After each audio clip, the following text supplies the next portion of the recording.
The Forgotten Origins of Meritocracy from Imperial China to Modern Myth. Have you ever been told, if you work hard, you'll succeed? That idea lies at the heart of meritocracy, a system where rewards are based on talent, effort, and achievement, not wealth, class, or connections. But where did this idea come from? The term meritocracy was actually coined in 1958 by British sociologist Michael Young in a satirical book called The Rise of the Meritocracy. Ironically, Young wasn't praising the system, he was warning about it. He imagined a future where society is divided not by birth, but by IQ and education, creating a new elite that justifies its power by claiming to be the best. In his view, this could lead to arrogance among the successful and resentment among those left behind. But long before Young, and centuries before the modern West even embraced the idea, a forgotten chapter of history reveals that merit-based governance wasn't just a dream, it was reality in medieval China. As early as the Sui dynasty and fully developed under the Tang and Song dynasties, China created one of the world's first large-scale meritocratic systems, the Imperial examination system.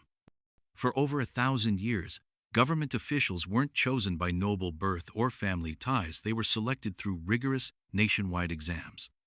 These tests covered Confucian classics, poetry, ethics, and statecraft. Anyone in theory could study and take them, even sons of farmers or merchants. Success meant entry into the elite scholar official class, known as the Mandarins.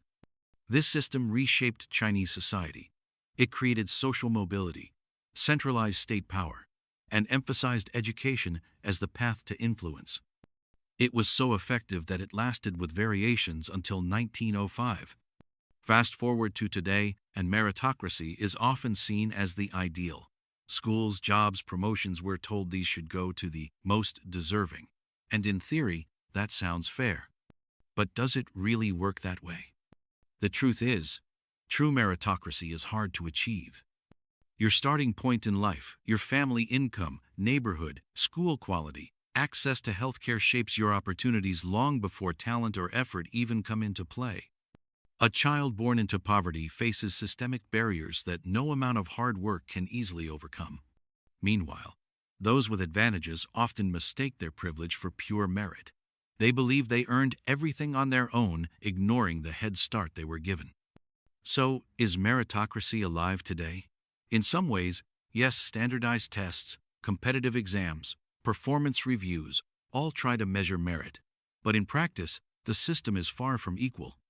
Instead of a pure meritocracy, what we often have is a meritocratic myth. The belief that everyone has a fair shot, even when they don't. This myth can make inequality seem justified. If success goes to the most talented, then failure must be your fault.